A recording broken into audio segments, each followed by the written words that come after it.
Welcome, everyone, to the YIVO Institute for Jewish Research virtually. My name is Alex Weiser. I'm the Public Programs Director of YIVO, and we're so thrilled to have you all with us today for The Lost World of African American Cantors 1915 to 1953 with Henry Sapoznik. For those that are new to YIVO, just a brief word about YIVO. YIVO is a very special place for the contemplation and celebration of Jewish history and Jewish culture. We have a library and archive with over 23 million documents and over 400,000 books. And researchers from around the world come to our materials and access them online for their work, ranging from journalism to scholarship to creative work of all sorts. And in addition to making these materials available from our collection, we have a variety of public programs, lectures like this one, classes, exhibitions, to kind of bring to life the world that our collections document. So we're very happy to have Henry Sapoznik with us today. Henry Sapoznik is an award-winning record and radio producer, author, and ethnomusicologist in the fields of Yiddish and American popular and traditional culture. Sapoznik, a native Yiddish speaker and child of Holocaust survivors, helped jumpstart the klezmer revival with Kapelia in 1979 and was the founding director of the YIVO Sound Archives in 1982 until 1995. Henry, thank you so much for joining us, and I'm going to hand it over to you now. Thanks very much. It's a real pleasure to be here, to be invited, and I'm really looking forward to this program. So without any further ado, let's get started with The Lost World of African American Cantors. While the history of Black Jewish cultural interaction always focuses on how Jews adopted and adapted Black music, ragtime, jazz, swing, R&B, and blues, as performers, promoters, managers, record labels, what has never before been explored were the Blacks who performed Yiddish and cantorial music in the Jewish community in theaters, on record, and on radio between the two world wars. The rise of African American synagogues matched the inspiration from Jewish tradition and a Black worldview. What accounts for this rise is manyfold. Jim Crow laws, which supplanted Reconstruction in the South, drove a northern migration, a demographic shift which in New York brought African Americans to the already established Jewish community in Harlem. We see pictures on the left of Harlem at the beginning of the rise of the demographic shift. By World War I, Harlem boasted the second largest Jewish community in the country. And this was nearly matched on the right by Newark, New Jersey, which had a mirror active Yiddish and African American culture. Blacks were now encountering Jews as neighbors, employers, inspirations, customers, and rivals. Simultaneously, Black national aspirations grew and drew inspiration from Zionism, itself a kind of back to Africa movement, as a model in the development and rise of the Harlem Renaissance. Unaffiliated and unaccepted by the Jewish religious establishment, the congregations were, for the most part, small and poor, meeting in a storefront or a house, what similarly sized Orthodox congregations would call a shtibel, a little house. And they constructed a crazy quilt of traditional Jewish practices, life cycle events, modesty of dress, kashrus, separate seating, etc., plus rituals which reflect the unique African American worldview. Services were, for the most part, in Hebrew, with some congregations conversant in Yiddish. One of the most active congregations still to this day is Chicago's prestigious Beth Shalom B'nai Zaken Ethiopian Hebrew congregation under the leadership of Rabbi Capers Fonya, a cousin of Michelle Obama. Interestingly, many of the founders of African American synagogues claimed Abyssinian, Ethiopian lineage, with its unbroken historic Black identification with Old Testament Hebrews, and giving them modest bragging rights to their existential claims. Also surprisingly, a large percentage of Caribbean Blacks were pioneers in these congregations, which might point to possible Jewish slaveholders who, like Christians, had slaves who converted to the owner's religion. Among the period Black synagogues were, on the left, the Moorish Zionist Temple, Rabbi Mordechai Herman in the center, wearing a tallis and with his arm raised, who claimed direct Ethiopian lineage for himself and his congregants, and was a member of the Marcus Garvey Back to Africa movement. In the center, the Commandment Keepers Ethiopian Hebrew congregation, founded in 1919 by Rabbi Wentworth Arthur Matthew in the center, a West Indian immigrant who would establish a network of synagogues in the US and the Caribbean based on traditional Orthodox Ashkenazic traditions.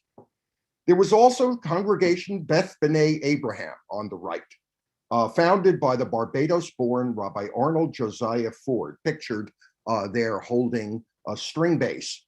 Ford, who would found his synagogue in 1929 as an outgrowth of his right-hand work with Marcus Garvey, came to Harlem in 1909 and, given an interest in music and social uplift, joined the progressive Black music organization, the Clef Club, run by the pioneering musician James Reese Europe.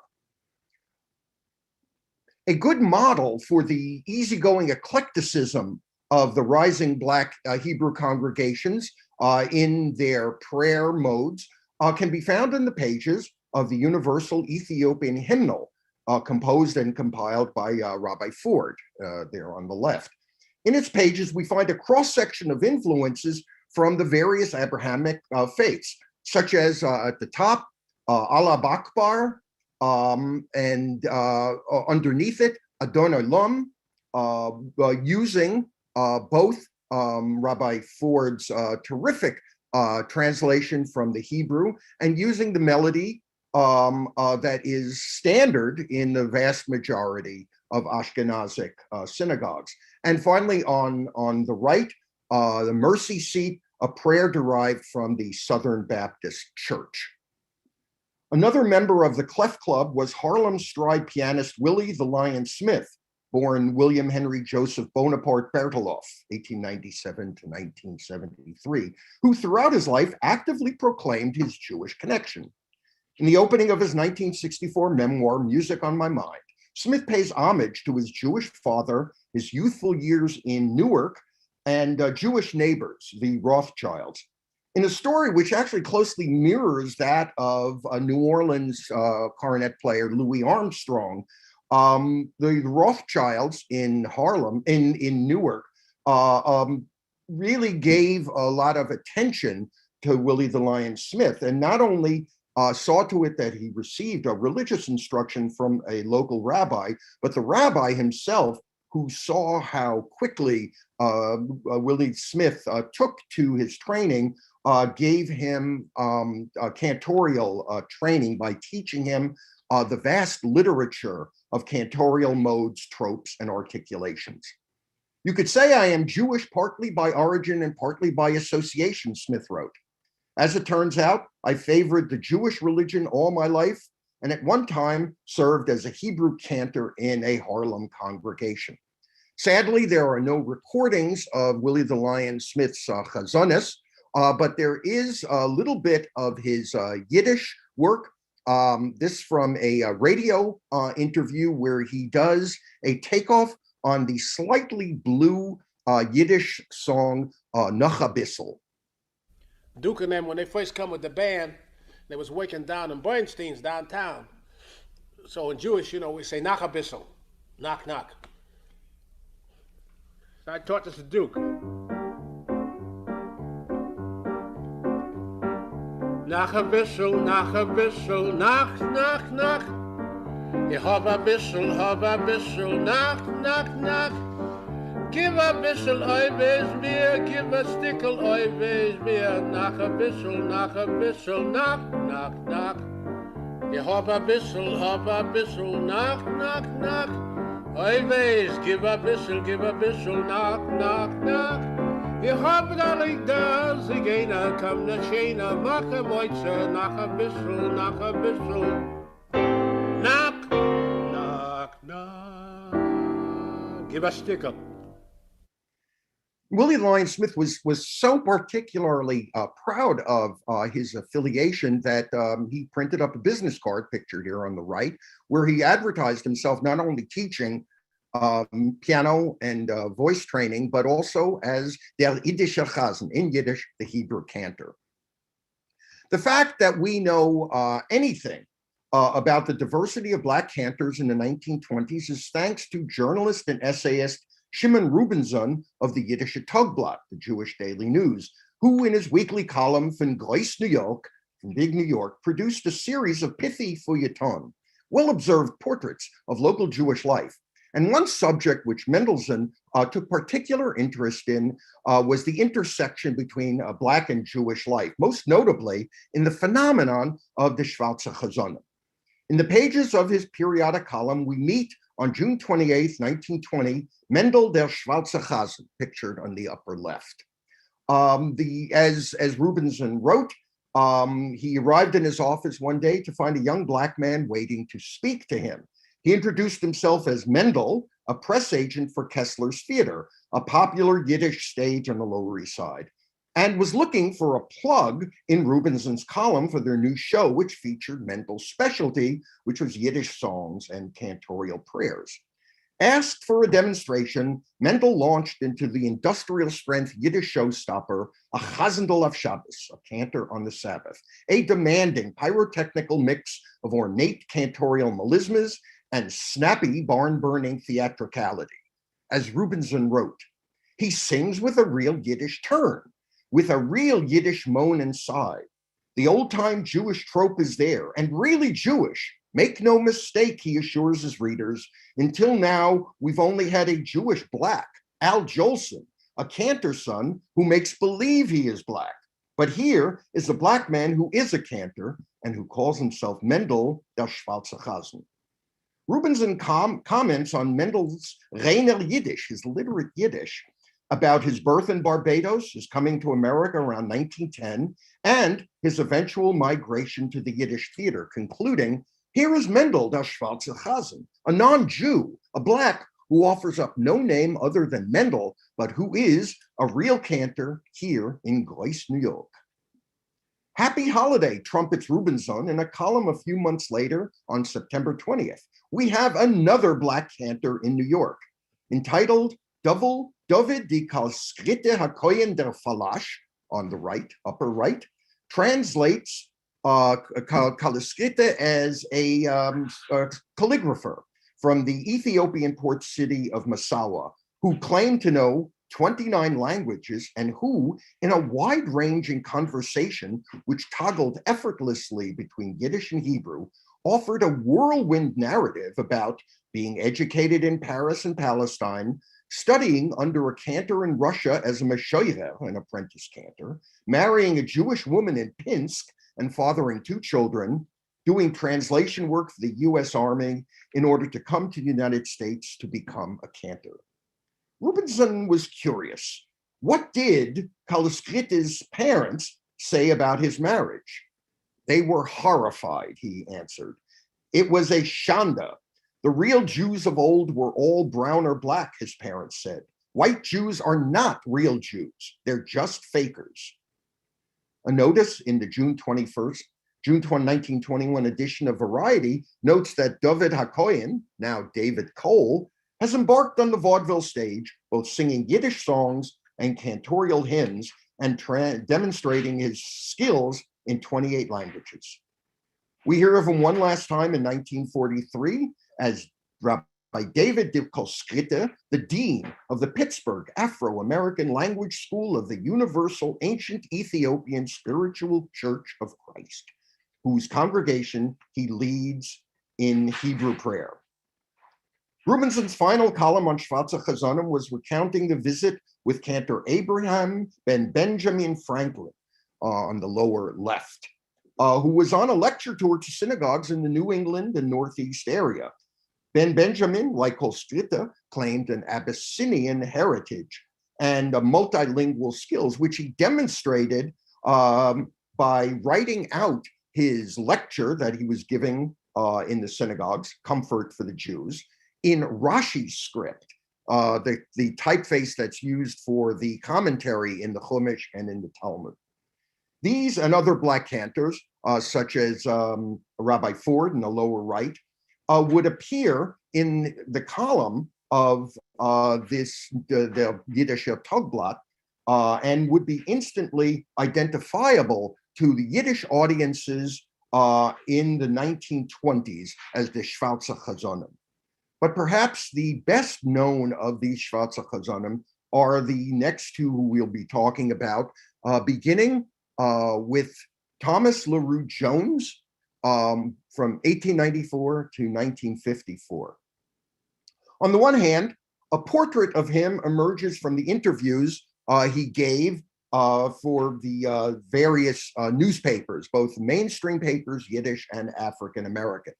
So, for example, on the left, in an April 8th, 1922 column in the African American newspaper, The New York Age, columnist Lucien H. White introduces his readers to LaRue as a young Negro born 20 years ago whose mother accepted the religious beliefs of the Hebrews and raised up her son in that way.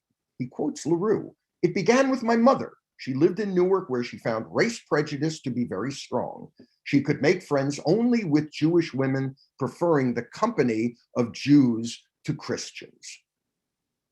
White notes that LaRue's mother insisted he receive a traditional Jewish primary education, along with his sister in a Talmud Torah, and that he and his sister should also be able to pray from both a siddur and a machzor. On the other hand, other columns about LaRue give a wildly different lineage. So, for example, this article from the Grodno Moment in Grodno, Poland, it claims that he was born in the town of Erset in Abyssinia. His father, named Petrosi, was a very cultured man with a high position in the local government, while his mother, Alia, died when he was young. His father wanted him to become a fully realized Jew, so sent him to a Russian Jew in Newark, where, at the rabbi's home, he stayed and until he was 14 years old, had a religious upbringing and learned many languages. These newspaper accounts are somewhat at odds with the genealogical research about LaRue and his family, which has revealed quite differently that Thomas LaRue Jones was born in 1894 in Nansemond County, Virginia, one of 4 children, and by the age of 6 is living in Newark, New Jersey. Records, however, show that LaRue's mother died when he was 4, so could not have had the maternal influence on him that he claims in later articles. The fact that LaRue lived in, the Jones family lived in Newark, this map from the peak area when he was living shows the proximity of the Jones family both in and around Jewish neighborhoods in Newark into the 1930s. Living in a robust and active Jewish community, LaRue undoubtedly drew deeply on the soundscape which he lived and was able to successfully internalize both the sacred and secular Jewish languages and traditions. But he was the only one of his family to have followed this route.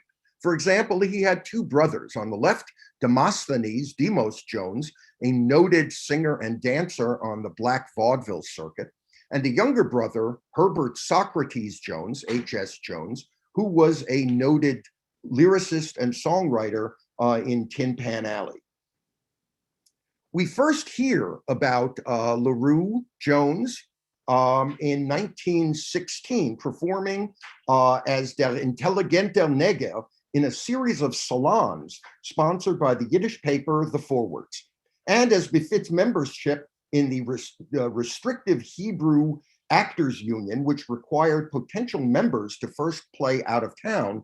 LaRue Jones was soon touring the provincial Yiddish circuit, playing at synagogues, theaters, and temples throughout the upper New York state, the upper Midwest, out into the far West. And he was, note the name here on this Providence advertisement, H.I. Levithan, who was a noted promoter of provincial Yiddish entertainment for Jews outside of New York. And LaRue Jones already appearing in these Yiddish plays, Sins of the Parents and The 2 Orphans. And by now, by 1920, he is already being billed as der Shvartse Khazn, here as the Shvartse Khazn. Upon LaRue Jones's return to New York, he was signed by producers Goldberg and Jacobs to appear in their play Das Chuppekleid, The Wedding Dress, at their new Lenox Theater, located at the corner of Lenox Avenue and 111th Street in the heart of Harlem. The decision to hire LaRue was both a canny business decision and an expansive gesture acknowledging the shifting demographics in the uptown Black Jewish enclave. And while it's unclear just how many Black patrons attended the LaRue performances, the nightly packed houses attest to LaRue's draw and presence in the Jewish community. And this poster really gives us a powerful idea of just how important LaRue Jones was in terms of the presentation, where he takes up a full half of this poster, featured, as it says, with a Große Newark choir, a Newark boys choir of Meshoyerim, who presumably LaRue Jones may have been training for chazonis. This was the first play that Goldberg and Jacobs featured LaRue, whose premiere appearance was a sensation for the Jewish community. A concert by the world-renowned Black cantor with a large Jewish Newark-based choir is one of the big advertising pulls for this 1922 show. In fact, the show was such a success that Goldberg and Jacobs immediately hired him to appear in their next production, this one based on the popular long-running Yiddish newspaper series by B. Kovno, Jacob Adler, about the no-nonsense, give as good as she gets Jewish woman Yentette Benda. This play, partly fueled by LaRue's featured appearance, would turn out to be an even bigger hit than the Chuppekleid, ending up as one of the longest-running shows in the history of Yiddish theater. As in the Chuppekleid, where an entire sequence was constructed around LaRue Jones, in Yentette Benda, LaRue had a complete command of a featured turn. Theater scribe Z. Kalmblit of the Morgen Journal, in a November 4th, 1921 column feature called "Have You Heard of the Famous Cantor Reb Dovid?" describes how he sat slack-jawed through LaRue's performance. There he was, he wrote, a slender Black youth in a black frock coat and vest under which he wore a crisp white shirt, who came out singing a Yiddish song, a song beginning even before he stepped out on the stage. I could not believe my eyes or ears. And LaRue's ending with the war horse, Eli Eli. When I hear at a concert that someone will sing Eli Eli, he wrote, it could be the best singer in the world. I run in the opposite direction as if cornered by a well-known nudnik dragging a steamer trunk full of exhausted, moth-eaten anecdotes from decades past. This, however, was a new Eli Eli by a Shvartse Khazn, which was so heartfelt and which drew so deeply from Jewish martyrdom, the Jewish cry begging God, why has he forsaken him? And producing from this song what even the greatest opera singers could not. Every person in the theater was transfixed by the Black cantor's powerful, poetic harmony. After the concert, Kalmblit sat with LaRue and spoke about his mother's fierce devotion to Yiddishkeit, how he toured the provincial Jewish vaudeville circuit, billed as one of the Black Jews of India, while no one suspected he was simply an American Negro. An unfortunate confluence in Yentette Benda was the decision to cast Kovno's character Rastus, das Nigero, as a blackface role played by ingenue Diana Goldberg, revealing an insistent persistence of the old burnt cork theater in New York, which was still active, alongside the more progressive and respectful staging of LaRue himself in a set piece. LaRue was a hot property in the press of Yiddish, Anglo-Jewish, mainstream American, and African-American press. To date, I've documented over 450 articles, more than half of those in the Yiddish press. LaRue also pioneered broadcasting of Yiddish music on the Bamberger department store station WOR in his native Newark. But his most important is the one remaining item of his, a lone recording he made for the OK record label in 1923. OK led the way in setting up Black recording on its label starting in 1920 in what they called their race records, a segregated catalog of Black music by and for the Black audience. Some of LaRue's label mates were Louis Armstrong, Alberta Hunter, Duke Ellington, Victoria Spivey, Clarence Williams, Lonnie Johnson, etc. OK began its Jewish catalog in 1921 and continued into mid-1923, issuing about 50 discs. While there were some klezmer in their catalog, it was mostly Yiddish theater, but it only had one cantorial, Thomas LaRue Jones. As we see here on this label, the Statue of Liberty motif, while used on other OK issues in Lithuanian and Polish, was mostly used on Jewish records. And note the orthography on the label where it says the title in both Yiddish and in Romanized English without a translation. And it has his name, Thomas LaRue, both in Yiddish and translation. But his title as Der Shvartse Khazn is only in Yiddish. We're going to take a listen to this record. We're going to start first with this song, Verlier nit dein Hoffnung, Rebid.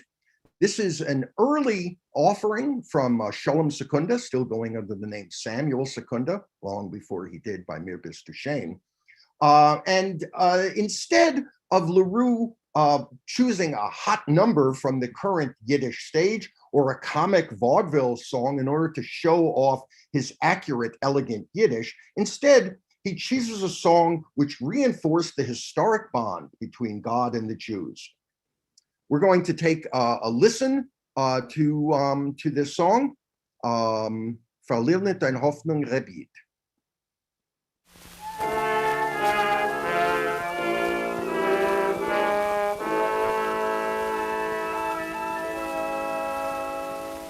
Gott hat amol dem Jiden geschworen, als Jid wird kein Mol mit werden verloren, wie samt bei dem Jahr wird sich mehren, in welcher Sach den Himmel die Sterne, in wo ist geworden, in dem Jid hat Sinn.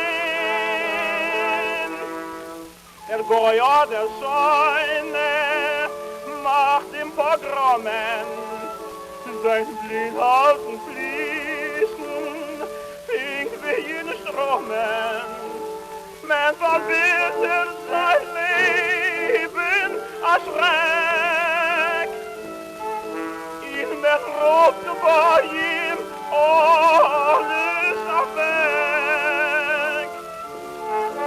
Der Scheune dahin, hat sein Kind, in hofft auf alles, fängt wie in Mitzrayim.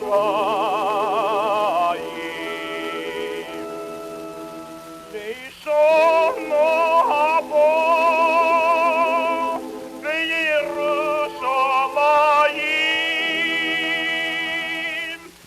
Verlier nur nicht dein Hoffnung, Rebid, es wird amul dir, erst noch ein Kind. Para Marina Mulek, hast gelernt mit der Mulek, war dir Schrecken, dass sie kein Mul nicht. Arunter ist Sarnikalai, bin Feulen, bis sie euer sein frei. Verlier nur nicht dein Hoffnung, Rebid. Verlier nur nicht dein Hoffnung, Rebid. Es wird amul dir, euer Nauen geht. Para Marina Mulek, hast gelernt wie sie wohlig, weil sie sich schrecken, dass sie kein Mund nicht. Vielen Betten sich bekovet in dem Land in Morgen Dovid. Maar wir nur nicht dein Hoffnung, Rebis,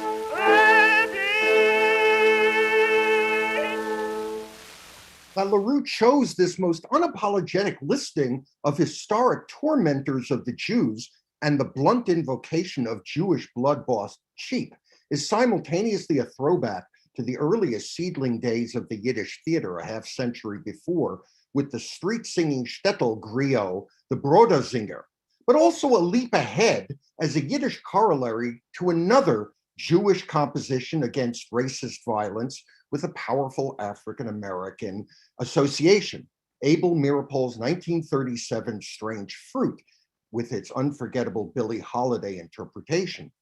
In fact, the corollary to Strange Fruit is chilling, given the backdrop of when Jidele verlieren nicht dein Hoffnung was written and published. 1920 saw both the continuation of the murder of African Americans with over 50 lynchings, while in Poland, called out in the song for its deadly pogroms, saw its most recent anti-Jewish violence in the city of Zamość, with multiple pogrom-related murders. Given the narrow swath of subjects African Americans could make on commercial records, it offers a keen observation that on record, LaRue could make assertions in Yiddish that he couldn't in English as a Black man. For the cantorial side of the recording, which the Yiddish and cantorial actively reflect what a standard Thomas LaRue Jones concert was like, LaRue again did not choose one of the barn burner chazonish titles like Kol Nidre or high visibility piece like Eli Eli, which was in fact a big hit for him. But instead, he looked to a modest prayer of supplication from the daily morning Shacharis service, Mizratze Berachmin, become favorable through compassion. It's also a pleading reminder to Hashem saying, don't forget us, you are our guardian, we the people you said were so unique. And this prayer really underscores his role as a shaliach tzibur, as reminding Jews of their historic responsibilities as the recipients of this relationship with God. One thing to listen to in this performance is the underscoring of his performance, where he begins the first minute and a half singing in a lighter head tone, but comes to the most critically important moment of Avinu Malkeinu, our Father, our King, where he switches into chest tones. Suddenly the piece opens up in a dramatic retelling, a message from this messenger to the Jewish community, which also reflects his standing as an African American in that world. Mizratze Berachmin.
One of the most commonly asked questions about Thomas LaRue Jones was, how did he learn his chazonis?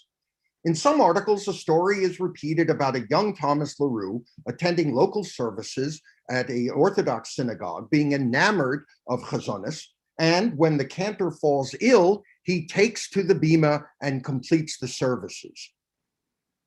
This is borne out in a number of articles associating him with a long association with him with the Orthodox synagogue congregation Avas Zion.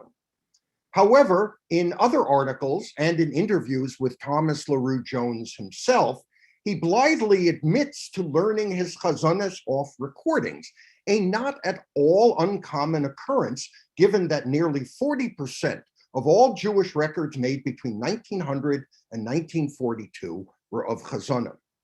So we have now an interesting opportunity to hear the inspiration for LaRue's performance of Mizratze Berachmim in a 1921 recording by the Bessarabian-born Shlomo the Rothstein.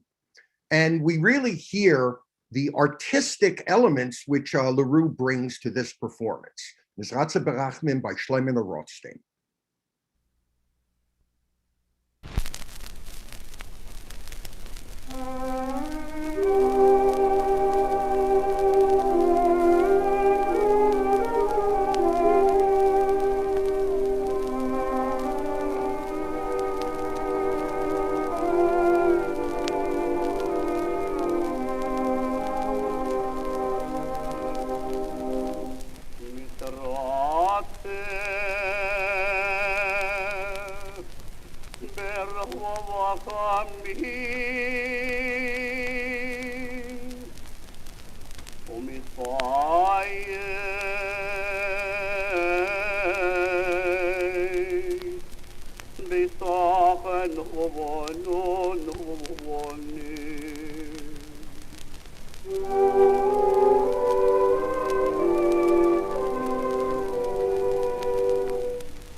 while we hear that Rothstein has a far superior coloratura and a very highly attuned connection to the microtones, the shtiklach, the stegel of chazonis, what comes out clearly is that Thomas LaRue Jones is the superior singer.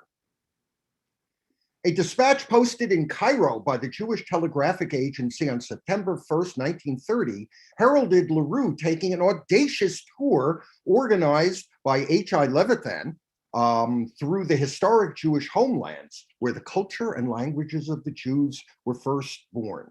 Palestine, Germany, Poland, and ending in Warsaw, the international center of great chazonis singing, performing in the shadow of the Holy of Holies, the great Plamatsky Shil, the revered home of the world's great cantors.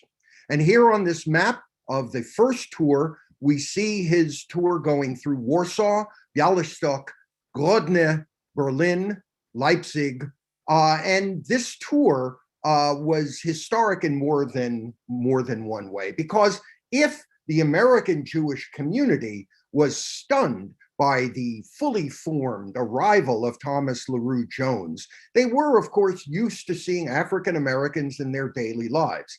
But the Eastern European Jews, it was a phenomenon within a phenomenon.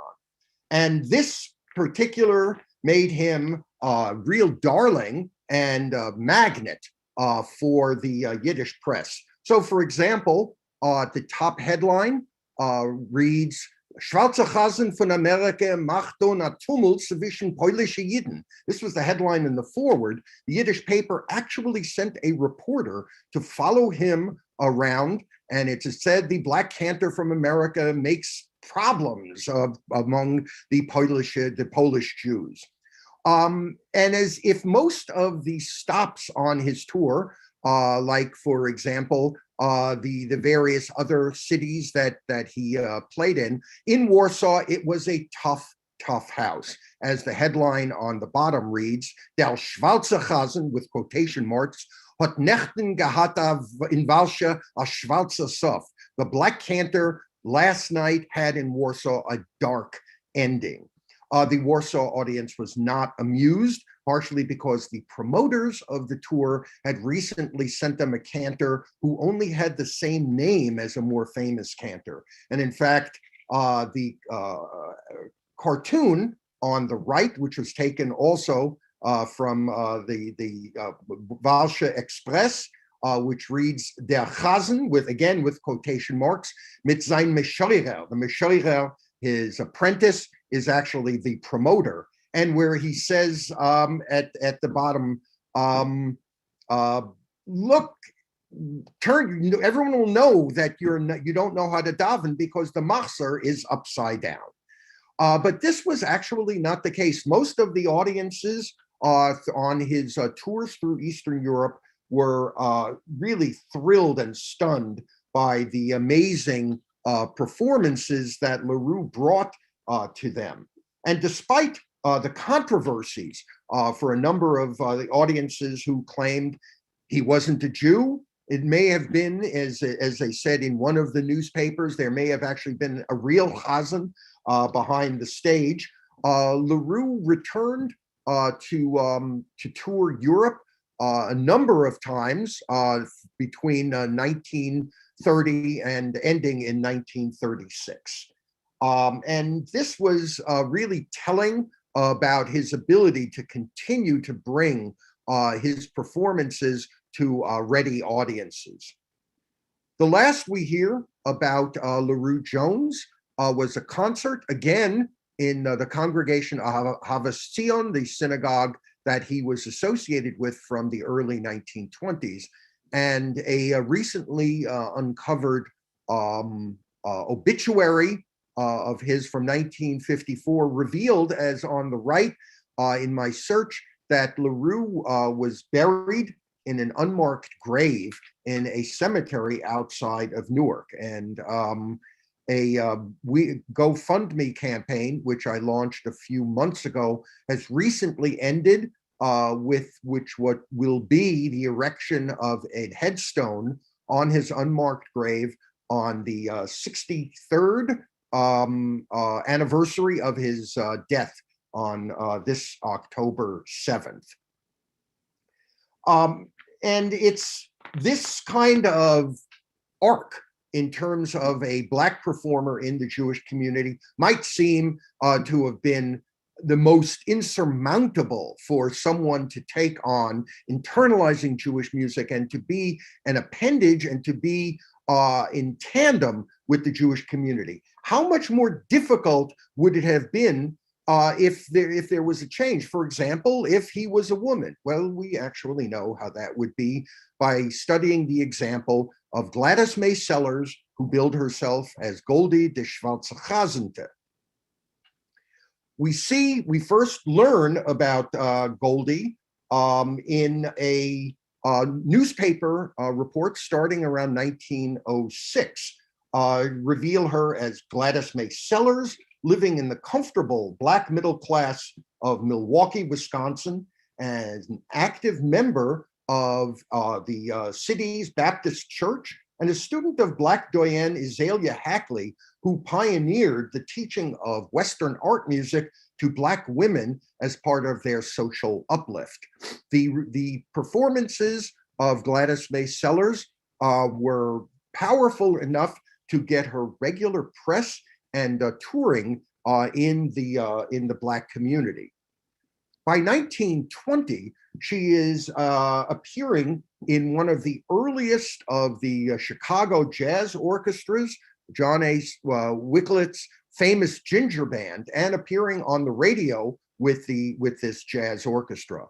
From 1922, after 1922, we do not hear of her for 2 years. So it is a surprise that by 1924, she emerges fully formed as Goldie di Shvartse Khaznte from Egypt, being billed as this marvelous, fully formed singer of cantorial music.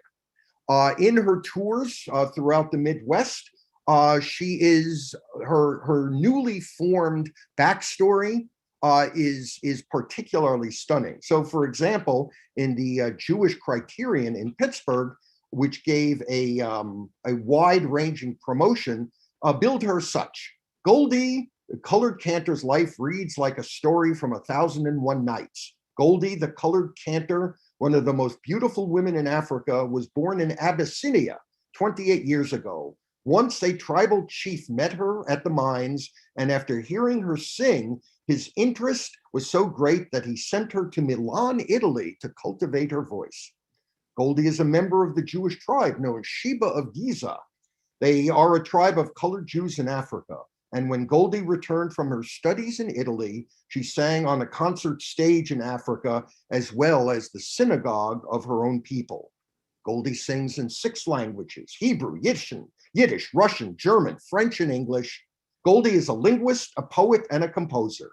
She is now visiting America for the first time in concerts unlike any you have ever heard before. Clearly, Goldie was a magnet for press, and in fact, she accentuated this by having a play written about this constructed life, The Daughter of a Lost Tribe, the Yiddish play that she starred in, here on the lower left, which says it's not a motion picture, which underscored this story of her righteous connection to the continuity of Jewish life. So it's with interest that the next time we hear of her is in February 1926 as Goldie M. Steiner in the controversial David Belasco Broadway production of Lulu Bell, a mixed-race Carmen in Harlem. The play's salacious staging, in which one reviewer singled out as a brazen cabaret of howling sex and saxophones, was heightened by a segregated white cast in blackface and a black cast in what Sylvester Russell of the African-American Pittsburgh Courier called in his February 13th review, the questionable atmosphere of a lot of colored people and a white playwright's blaspheming and slandering a weaker minority for the glory of an ignorant, prejudiced white majority. This, no doubt, was responsible for Lulu Bell running for over a year of 429 performances. When the show closed, Goldie returned to the regional Yiddish touring circuit. Goldie next turns up in Yiddish plays, for example, here on the left, in a high-class Yiddish vaudeville with some interesting co-stars, Seymour Rechtzeit, the great Yiddish singer, Hirsch Gross, and his famous Yiddish-English jazz orchestra, Cantor Lezo Wolf, a fine chazan. And there's Goldie as the well-known colored cantor. And this clipping on the right, which I was really tickled to find, about a performance of Goldie playing at a concert in Pittsburgh, but sharing a column with another famous African-American singer, Bessie Smith, the Empress of the Blues. The fact that these two Black women shared a similar background, but a very dissimilar performing history. The next time we hear about her, she turns up again on Broadway on April 8th, 1928, in a play called Hymn by the poet E.E. Cummings. The modernist experimental play was met with devastatingly bad reviews. Weird, unusual drama, one paper snorted, and it struggled through 27 performances. The reviewer for the Daily News, on the left, walked out after the second act, but gave her a terrific write-up. As it says in the column above, Goldie Steiner sang the Frankie and Johnny legend with excellent effect. Frankie and Johnny being one of the cornerstone Black vernacular murder ballads, which defines the transition from folk music to popular music. And here we see an etching of this performance of Goldie and Steiner in the show by John French Sloan, one of the founders of the so-called Ashcan School of Painting, who seemingly attended one of the 27 performances. And as it says in his notes, surrounded by a masked corps of assistants who sing and dance. In late April 1933, a local human interest story posted by the wire services caught on with many newspapers around the country who reprinted it in their entirety. The Day in New York describes the Easter services of Bowery hooligan turned colorful Christian evangelical preacher Thomas Noonan, the self-proclaimed Bishop of Chinatown, there on the right, at his rescue mission, Cathedral of the Underworld, in a former Doyer Street opium den. The article describes the colorful scene. Behind Tom Noonan on the stage, they saw a jazz orchestra, a volunteer choir, a portly negress, a Japanese, a Jew, 3 cornet players, and a song leader and stooge.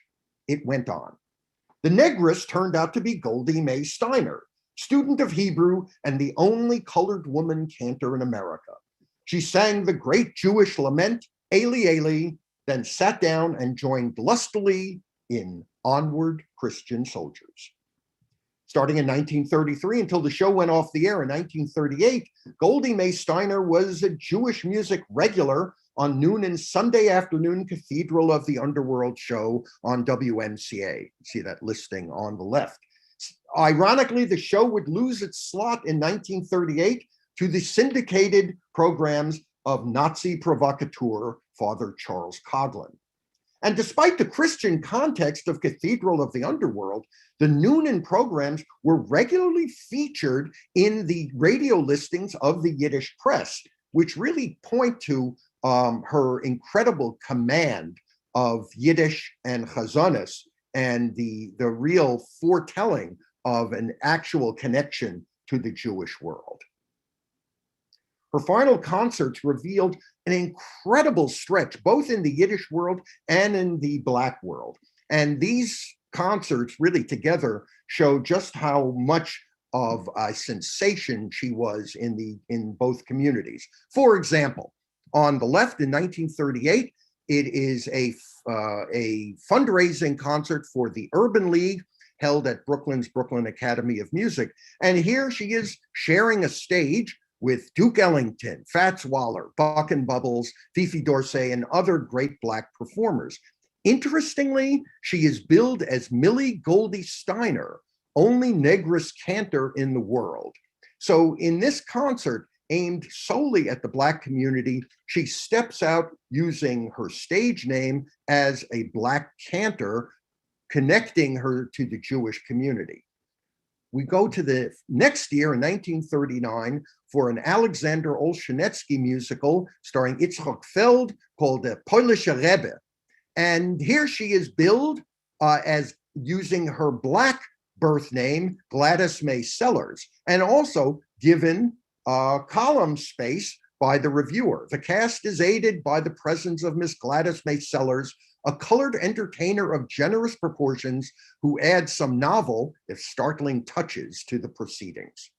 This is then followed up, the success of this show is followed up the following season with another Olshanetsky show, the Rebbitzins Gigolo, Mrs. Rabbi's Lover, where she is now billed as Goldye di Shvartse Khaznte, the name that she had connected for herself in her first usage in the Jewish community.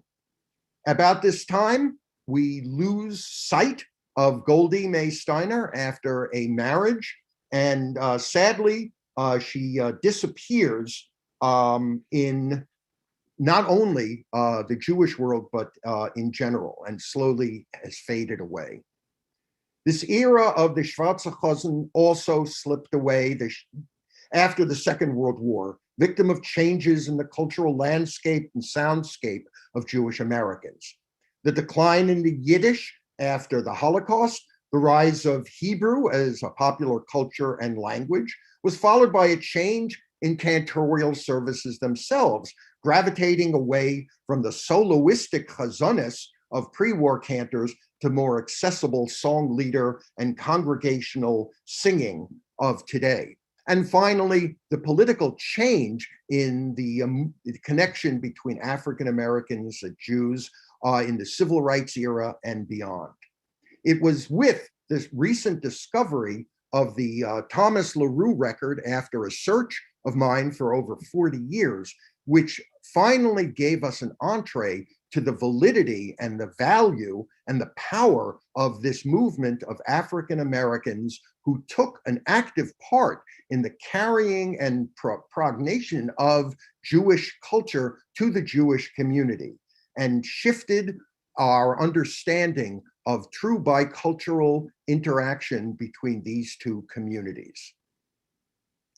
Thank you.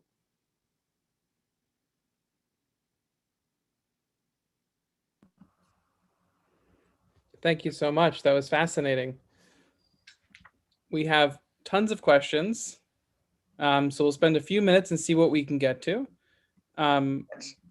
Perhaps to start, there are a lot of questions related to the Ethiopian Jewish heritage and to what degree that pedigree was accepted in the Ashkenazi Jewish world, or if it was questioned. So maybe you could just speak a little bit about what that is and what other people thought about it. And what's really interesting about what we now know about the so-called Falashes, the B'nai Israel, is that these Black Hebrew congregations were in fact not Ethiopian congregations, but used Ethiopia, or Abyssinia, as it was called then, as a sort of a validation. And really there was no continuity. As we've seen, people like Thomas LaRue Jones were referencing a complete Ashkenazic soundscape. They're using prayers that were active in the Yiddish-speaking world, which speaks mostly to the community. There were no actual Ethiopian Jews at that time in the United States. So this really kind of points to an association without an actual derivation. And do we know the sense in which those communities of African American Jews had a connection to the Ashkenazi community in terms of the congregations? Like, did the Ashkenazi Jewish world accept that those congregations as a part of itself? Do you know anything about the relationship between them? This is I reference a wonderful book that was recently came out on Black Hebrews. And the interesting thing was that there was no affiliation. There was proximity to the changing the Jewish community in Harlem. As Jews moved out, there were still Black Hebrew congregations. In fact, Rabbi Funya Capers really has an historic place in the history because he is the first Black congregant rabbi who has a smicha from a Jewish community. So this was an historic transition which was not available, much the same way that, for example, Goldie di Shvartse Khaznte pioneered the idea of a woman cantor. This wouldn't happen in American congregations for another 40 years. And in fact, the Jewish vernacular tradition of the Khaznte, the lady cantors, had only begun in Yiddish vaudeville 1922, around the same time that Goldie Mae Steiner began her role as the Shvartse Khaznte. So this was really pretty powerful, visionary undertaking by these artists. So you spoke about Ethiopian pedigree and also about these cantors participating in the Ashkenazi world, singing in Yiddish and performing for Yiddish-speaking audiences. Did any of these cantors claim a connection to the Sephardic community and or perform for the Sephardic community? I can find no connection to the Sephardic community.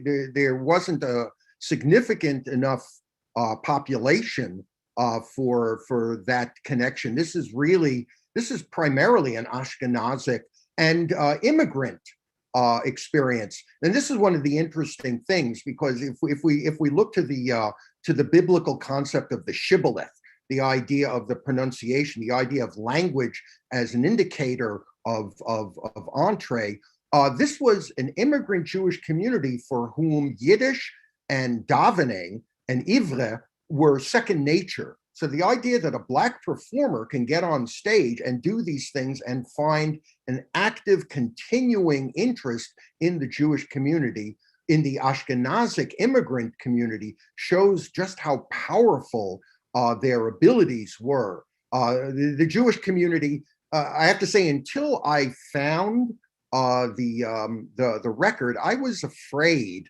that this whole phenomenon was sort of a put on. It was sort of a parody, that it was going to be Black performer who maybe mixed blues and so forth. So once I heard the record, it convinced me that this was a freestanding, powerful movement on its own, and that the newspaper accounts of the Yiddish journalists of that time were not expanded. It was actual reportage. It wasn't a fantasy-driven put on.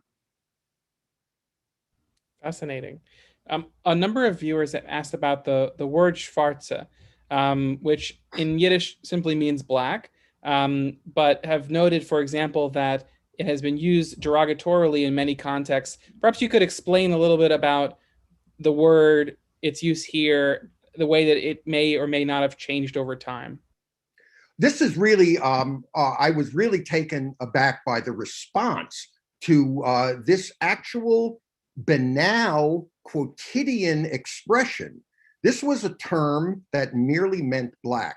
And what I did while I was doing my research on the Shvartse Khazn, I decided to do a broader search on both the use of the word Shvartse in the Yiddish press at this time, and also its presence in Yiddish dictionaries, to see if there was a provenance of a kind of a lowered value. And what really emerges is that the Shvartse Khazn was merely descriptive, that not only did these performers use this term themselves, not in a derogatory way, not in a way that was meant to show a kind of a lessening of who they were, but this was a beloved nickname that these performers carried for decades. And I believe, as far as linguistically and socially, that the term Shvartse as a derogatory term was not used in the active Yiddish-speaking community, but it really starts to emerge in a second generation of American-born Jews for whom Yiddish was not as accessible and became like other terms like glitch or like yente, which became sort of like watered down and corrupted. In its historic context, this is a valid term which has no negative, no derogatory association at all. Fascinating. One viewer asks, do you know if any of these cantors worked with Paul Robeson, who would have been younger, on any of his renditions or recordings? Were there any connections there? The only connection, Paul Robeson's cornerstone performance is, of course, Zognet Kemel, of the Warsaw Ghetto Uprising. And he learned that as a statement of his political and sort of a social understanding of the tribulations for which Jews were undergoing. Robeson did not carry a Yiddish repertoire. There were, as I pointed out, people like Willie the Lion Smith and other performers like Cab Calloway had a certain social proximity to active Yiddish culture and did things which referenced Yiddish popular culture. But Robeson's performance was as his statement as a progressive, as a man of the world, and as a fully thoughtful carrier of equality and resistance to racism. Wonderful. Well, we have so many questions that we unfortunately won't have time to get to, but perhaps one final question. Do you have any idea where this research is taking you? Because I know it's ongoing. This story has a beginning and it has an end. And as I point out, that the arc of this story is really starts in the interwar years. And of course, now we're fortunate in contemporary life that there are African-American performers who have proudly taken on the performance of Yiddish and cantorial music, but they are not in cultural continuity. They are, in a way, like Thomas LaRue Jones and Goldye di Shvartse Khaznte, have invented themselves. And they have invented themselves within an environment which created a place, which allowed them to create a place for them. So this story really talks about the power, in a way, of popular culture. This was happening not in the synagogues. This was happening on the vaudeville stage. This was happening in the Yiddish theater. It was happening on radio. So it really talks about a lost moment of the dynamism of minority communities finding their way through the earliest days of biculturality. Henry, thank you so much for sharing this afternoon with us. My pleasure. Thank you for having me.